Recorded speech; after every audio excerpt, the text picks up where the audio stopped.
Bismillahirrahmanirrahim. Assalamualaikum warahmatullahi wabarakatuh. Alhamdulillahilladzi farada alaina siyam fi syahri Ramadan. Asyhadu an la ilaha illallah wahdahu la syarikalah wa asyhadu anna sayyidana wa maulana Muhammadin sallallahu alaihi wasallam وعلى ملة أبينا إبراهيم حنيفا وما كان من المشركين. Puji dan syukur sama-sama kita ucapkan kepada Allah Subhanahu wa taala. Allah masih memberikan umur kepada kita, yang sebahagian kita menggunakan umur dan menghabiskan umur dalam hal-hal yang sia-sia, tidak untuk mengingat Allah Subhanahu wa taala. Allah masih memberikan waktu yang luang kepada kita, walau kemudian banyak di antara kita waktu ini tidak untuk kita gunakan untuk mendekatkan diri kita kepada Allah. Allah Subhanahu wa taala masih memberikan kita sehat badan, walau banyak di antara hamba-hambanya justru sehat itu digunakan untuk bermaksiat kepada Allah. Salawat dan salam kepada baginda Rasulullah sallallahu alaihi wasallam, pada keluarganya, para sahabatnya, dan orang-orang yang senantiasa mengikuti sunnahnya. Allah Subhanahu wa taala berfirman dalam Al-Qur'an surat Al-Hadid ayat yang ke-16. A'udzu billahi minasyaitonir rajim. Alam ya'ni lil ladzina amanu an takhsha'a qulubuhum li dzikrillah ila akhir ayat.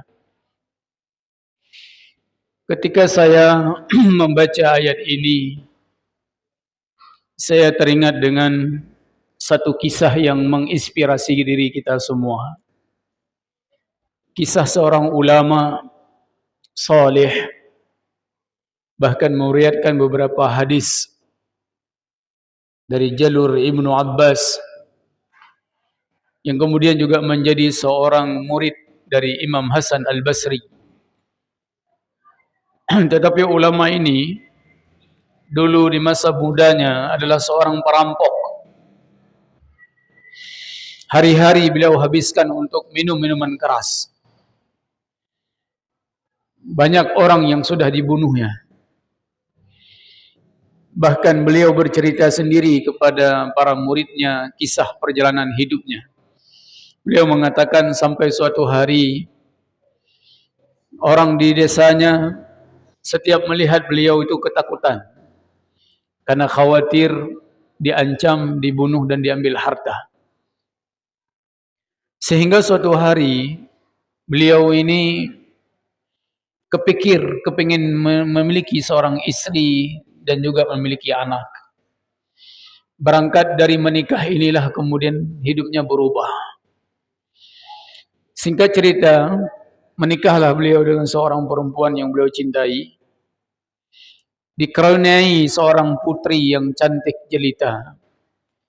Semakin bertambah usia putrinya ini, semakin menambah iman beliau, dan semakin sedikit demi sedikit maksiat itu hilang.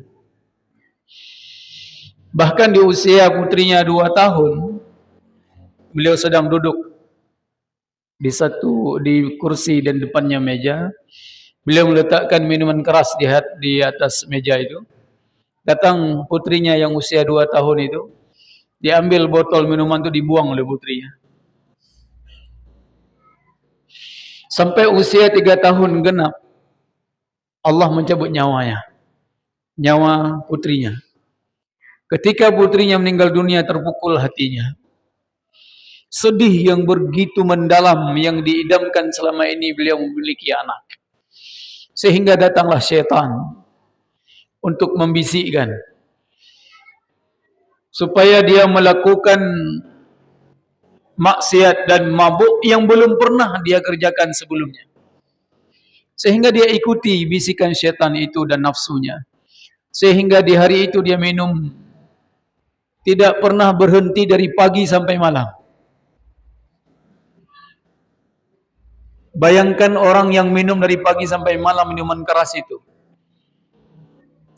Sampai kemudian tertidur ya. Dalam tidurnya dia bermimpi berada dalam suasana yang beda, yaitu Allah datangkan kiamat. Orang semua berbaris menunggu panggilan dari malaikat. Beliau melihat ada orang yang dipanggil oleh Allah Subhanahu wa taala, semakin disebut namanya, semakin menghitam wajahnya. Karena saking takut dan banyak dosa. Terus satu persatu dipanggil. Giliran beliau dipanggil oleh malaikat. Begitu beliau mau berangkat kepada orang yang memanggilnya, datang seekor ular yang begitu besar. Ular ini semakin gerak ke hadapannya, semakin membesar ular itu. Semakin dia mendekati, semakin besar ular itu. Sehingga dia ketakutan lari.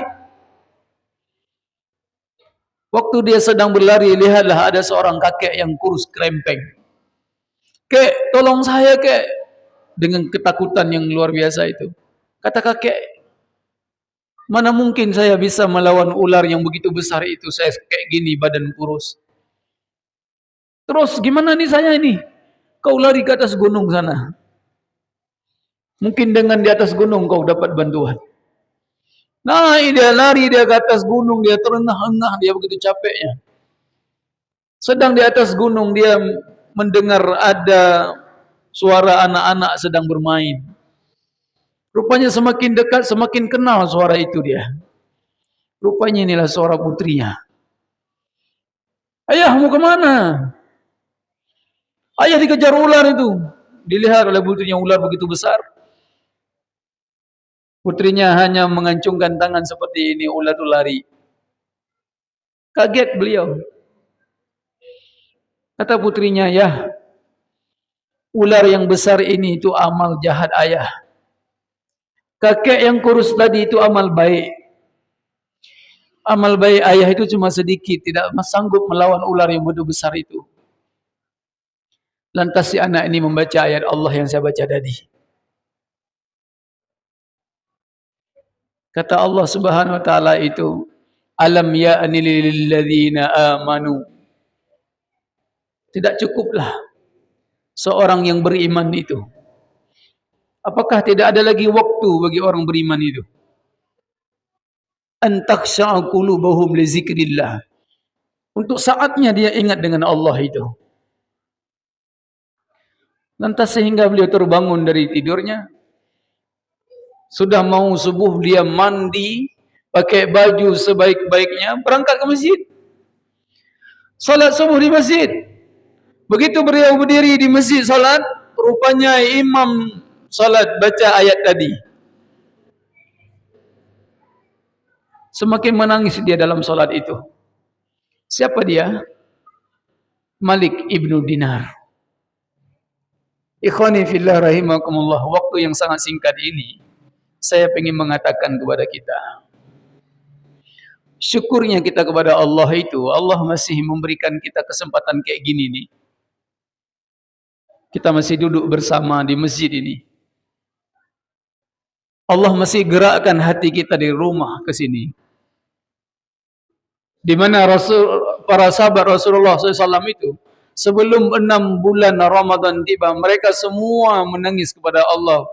Kepingin Allah itu sampaikan usia mereka di bulan suci ini. Beberapa bulan yang lewat, semua ulama, semua imam, semua tengku, semua orang-orang yang paham agama yang kemudian berdiri depan memimpin salat, kemudian mereka mengangkat doa mereka di hadapan Allah. Allahumma barik lana fi Rajab wa Sya'ban wa balighna Ramadan. Doa ulama-ulama itu sekarang dikabulkan Allah. Doa yang kita amin-aminkan kemarin, Allah kasih kepada kita. Lantas kemudian, apakah kita hanya duduk-duduk saja? Apakah kita hanya bersantai-santai saja? Apakah kemudian kita hanya merasa haus dan lapar saja? Apakah kita hanya sedang gerau dengan orang-orang saja?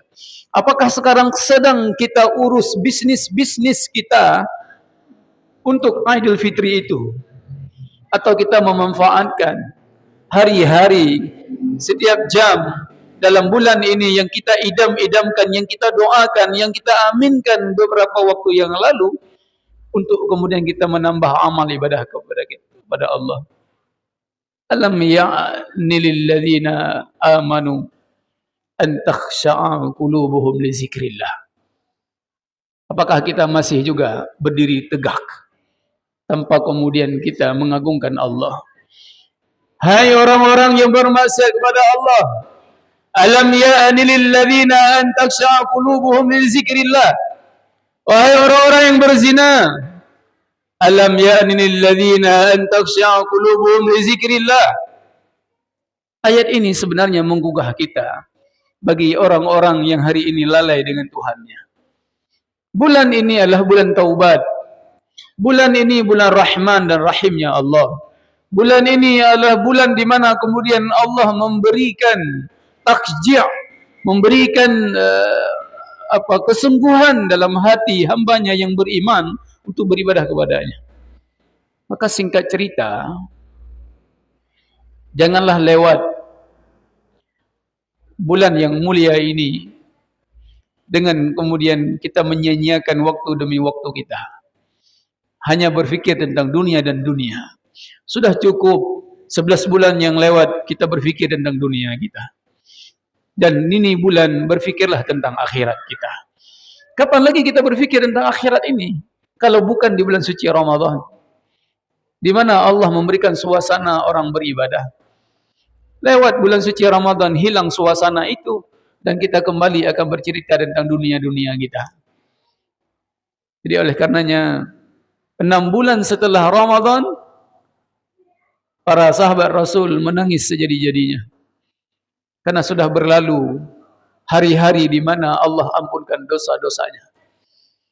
Oleh karenanya, ikhwani fillah rahimakumullah, mudah-mudahan Ramadan ini menjadi titik gerak bagi kita untuk melangkah satu langkah demi satu langkah untuk memperbaiki ibadah-ibadah yang kita lakukan selama ini. Apakah memperbaiki ibadah itu dengan keikhlasan? Apakah memperbaiki ibadah itu dengan niat kita yang baik? Karena Imam Majdi Al-Hilali dalam kitab Ar-Ruqais Da'wah, beliau menyebutkan bahawa orang yang semakin banyak bermaksiat kepada Allah melambangkan semakin tidak dia ikhlas ibadah kepada Allah. Jadi ikhlas ini menghalangi seseorang untuk tidak bermaksiat kepada Allah. Nah, di bulan inilah kemudian kita kepingin latih diri kita. Kenapa? Kenapa kita melakukan itu? Karena Allah sendiri yang menyebutkan dalam hadis qudsi, kullu ibadan, setiap ibadah anak cucu Adam itu lahu, bagi mereka semuanya, illa siyam, kecuali puasa, li, dia untukku, kata Allah. Kenapa? Inilah meluruskan niat kita.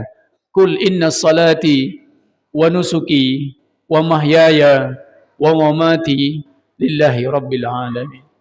Mudah-mudahan Allah Subhanahu wa taala sehatkan badan kita sampai akhir, minimal akhir bulan suci Ramadan ini.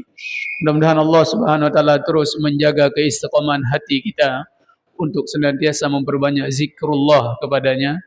Mudah-mudahan Allah Subhanahu wa taala, kalaulah Allah cabut nyawa kita, maka Allah cabut nyawa kita dalam keadaan saum, dalam keadaan kita baca Quran, dalam keadaan kita husnul khatimah wal mutmainnah, ya, akhir yang baik dan menyenangkan, yang menenangkan dan menyenangkan, yaitu ketika kemudian kita mati, Allah Subhanahu wa taala mencintai kita.